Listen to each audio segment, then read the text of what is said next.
আসসালামু আলাইকুম। স্বাগত জানাচ্ছি আপনাকে বিএসি ওয়ার্ল্ড নিউজের আন্তর্জাতিক সংবাদে। শুরুতেই থাকছে সংবাদ শিরোনাম। লিখিতভাবে কার্যকরের আগেই ভেঙে যাচ্ছে যুদ্ধবিরতি। আবারও লেবাননে ভয়াবহ হামলা চালিয়েছে ইসরায়েল। ইরান জানিয়ে দিয়েছে লেবাননে হামলা চালালে চুক্তিতে না বসে চালানো হবে পাল্টা হামলা। ইসরায়েল হচ্ছে বাস্টার্ড রাষ্ট্র, তাদের কখনো বিশ্বাস করতে নেই। তারা যে কোনো সময় যে কোনো কিছু করতে পারে, তাই ইরানের উচিত তাদের চোখে চোখে রাখা এবং সামরিক শক্তির উন্নত করা বলে মন্তব্য করেছে কিম জং উন। এখনও সম্পূর্ণভাবে বন্ধ আছে হরমুজ প্রণালী। আলোচনা শেষে যুদ্ধবিরতি ঠিকঠাকভাবে কার্যকর হলে খুলে দেওয়া হবে প্রণালী বলে জানিয়েছে আইআরজিসি। যুদ্ধবিমান প্রস্তুত রাখা হয়েছে, আলোচনায় চুক্তি না মানলে আবারও ইরানে চালানো হবে ভয়াবহ হামলা বলে জানিয়েছে ডোনাল্ড ট্রাম্প। এদিকে লাগাতার কয়েক বছর যুদ্ধের পর ইউক্রেনের সাথে 2 দিনের যুদ্ধবিরতি করেছে রাশিয়া। সবাই আশা করছি এই যুদ্ধবিরতি যেন স্থায়ীভাবে রূপ নেয়। এতক্ষণ শুনছিলেন সংবাদ শিরোনাম, এখন বিস্তারিত। লিখিতভাবে কার্যকর হওয়ার আগে ভেঙে পড়ছে যুদ্ধবিরতির ভিত্তি। কাগজে কলমে চুক্তির প্রস্তুতি চললেও বাস্তবে মাঠের পরিস্থিতি ভিন্ন চিত্র দেখাচ্ছে। নতুন করে উত্তেজনা ছড়িয়ে পড়েছে সীমান্ত জুড়ে, আর এর প্রভাব পড়ছে পুরো মধ্যপ্রাচ্য জুড়ে। প্রতিটি মুহূর্তে পরিস্থিতি বদলে যাচ্ছে এবং স্থিতিশীলতার কোনো স্পষ্ট লক্ষণ এখনও দেখা যাচ্ছে না।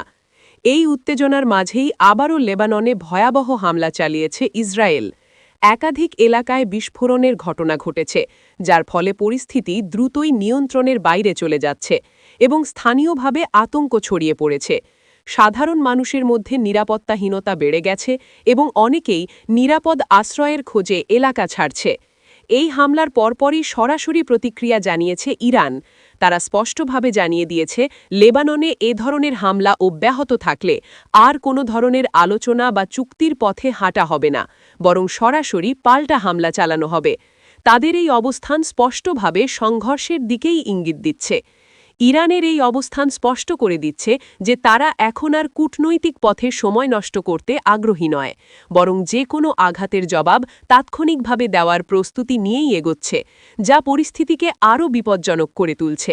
একই সাথে তাদের সামরিক প্রস্তুতিও জোরদার করা হচ্ছে বলে বিভিন্ন সূত্রে জানা যাচ্ছে। এই ঘটনার পর থেকেই যুদ্ধবিরতির সম্ভাবনা কার্যত ভেঙে পড়েছে বলে ধারণা করা হচ্ছে, কারণ একদিকে হামলা, অন্যদিকে পাল্টা হামলার হুমকি, এই দুইয়ের মধ্যে কোনো স্থিতিশীলতা আর অবশিষ্ট নেই। এতে করে পুরো অঞ্চলে আবারও বড় ধরনের সংঘর্ষের আশঙ্কা বেড়ে গেছে। সবকিছু মিলিয়ে পরিষ্কার হয়ে যাচ্ছে, যুদ্ধবিরতির ঘোষণা থাকলেও বাস্তবে সংঘর্ষ থামেনি, বরং পরিস্থিতি আরও তীব্র আকার ধারণ করছে, যেখানে প্রতিটি নতুন আঘাত পুরো অঞ্চলে বড় ধরনের সংঘর্ষের ইঙ্গিত দিচ্ছে। এখন যে কোনো মুহূর্তে পরিস্থিতি সম্পূর্ণ নতুন মোড় নিতে পারে এবং তা বিশ্ব রাজনীতিতেও বড় প্রভাব ফেলতে পারে। মধ্যপ্রাচ্যের চলমান উত্তেজনার মধ্যেই বিভিন্ন পক্ষ থেকে আসছে একের পর এক কঠোর প্রতিক্রিয়া। যুদ্ধবিরতির আলোচনা চললেও বাস্তব পরিস্থিতি নিয়ে গভীর উদ্বেগ প্রকাশ করা হচ্ছে। বিশেষ করে বিশ্বাসযোগ্যতা এবং ভবিষ্যৎ নিরাপত্তা নিয়ে প্রশ্ন তুলছে একাধিক পক্ষ। এই প্রেক্ষাপটে ইসরায়েলের ভূমিকা নিয়ে তীব্র সমালোচনা উঠেছে। তাদের পদক্ষেপকে অপ্রত্যাশিত ও অনির্দিষ্ট হিসেবে তুলে ধরা হচ্ছে, যেখানে বলা হচ্ছে যে কোনো সময় পরিস্থিতি হঠাৎ করেই বদলে যেতে পারে এবং নতুন করে সংঘর্ষ শুরু হতে পারে।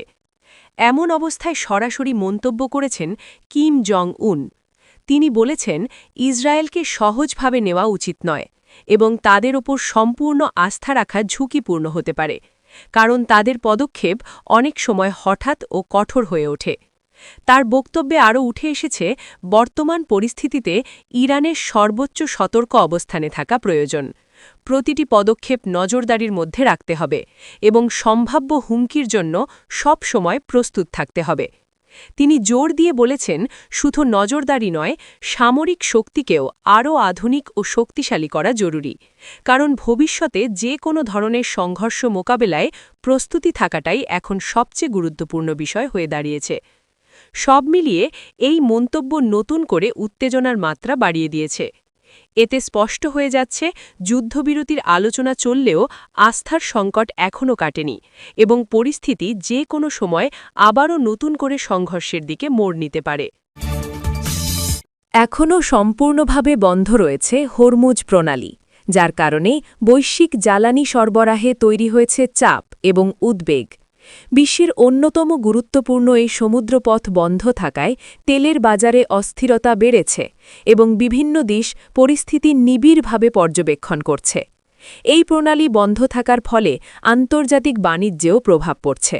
প্রতিদিন বিপুল পরিমাণ তেলবাহী জাহাজ এই পথ দিয়ে চলাচল করে, কিন্তু বর্তমান পরিস্থিতিতে সেই স্বাভাবিক প্রবাহ পুরোপুরি থমকে গেছে, যা বৈশ্বিক অর্থনীতিতে চাপ তৈরি করছে। এমন অবস্থায় স্পষ্ট অবস্থান জানিয়েছে ইসলামিক রেভলিউশনারি গার্ড কর। তারা জানিয়েছে হরমুজ প্রণালী এখনই খোলা হবে না এবং এটি বন্ধই থাকবে যতক্ষণ পর্যন্ত না যুদ্ধবিরতি সম্পূর্ণভাবে নিশ্চিত এবং কার্যকর হয়। তাদের বক্তব্য অনুযায়ী শুধু কথাই নয়, বাস্তবে যদি সব পক্ষ যুদ্ধবিরতির শর্ত মেনে চলে এবং পরিস্থিতি স্থিতিশীল হয়, তখনই প্রণালী পুনরায় খুলে দেওয়ার সিদ্ধান্ত নেওয়া হবে। এর আগে কোনো ধরনের ঝুঁকি নিতে রাজি নয় তারা। এই ঘোষণার পর আন্তর্জাতিক অঙ্গনে চাপ আরও বেড়েছে, কারণ হরমুজ প্রণালী খোলা না থাকলে তেলের সরবরাহে বড় ধরনের সংকট তৈরি হতে পারে, যা সরাসরি বিভিন্ন দেশের অর্থনীতি এবং জ্বালানি নিরাপত্তার ওপর প্রভাব ফেলবে। সবকিছু মিলিয়ে পরিস্থিতি এখন অত্যন্ত সংবেদনশীল হয়ে উঠেছে। যুদ্ধবিরতি কার্যকর হওয়ার ওপরই নির্ভর করছে হরমুজ প্রণালী খোলা হবে কিনা, আর এই সিদ্ধান্তই নির্ধারণ করবে সামনে বৈশ্বিক বাজার ও আঞ্চলিক স্থিতিশীলতা কোন দিকে যাবে।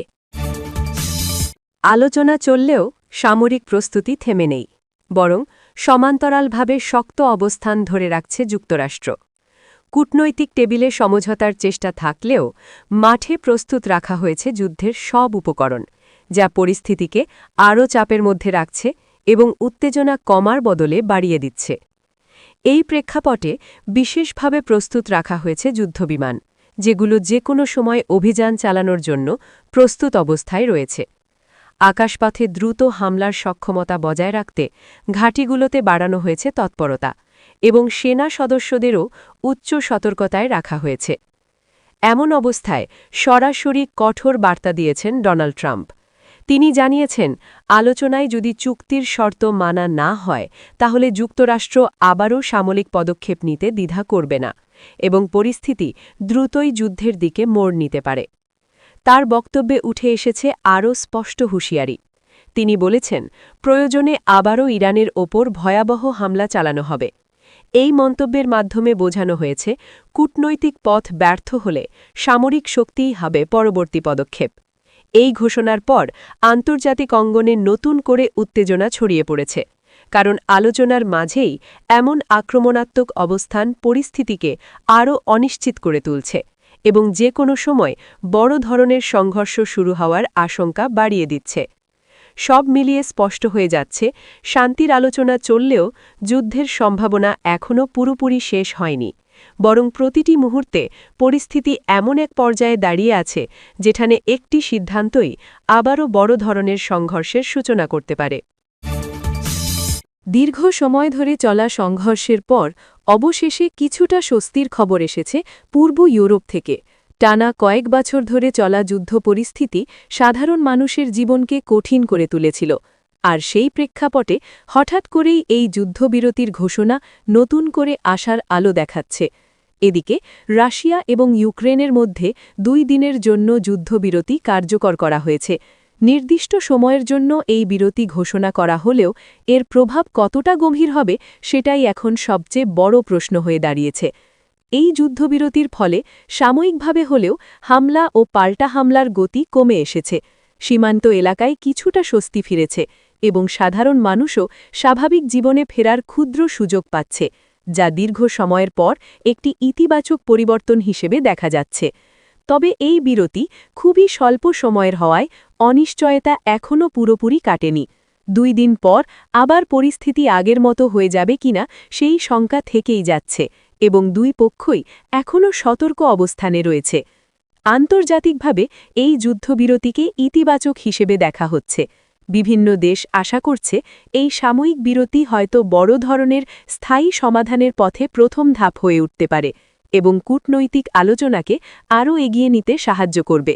সব মিলিয়ে এখন সবচেয়ে বড় প্রত্যাশা হল এই অস্থায়ী যুদ্ধবিরতি যেন স্থায়ী রূপ নেয়, কারণ দীর্ঘদিনের এই সংঘর্ষ শেষ হলে শুধু দুই দেশ নয়, পুরো বিশ্বের ওপর এর ইতিবাচক প্রভাব পড়বে এবং স্থিতিশীলতা ফিরে আসার সম্ভাবনা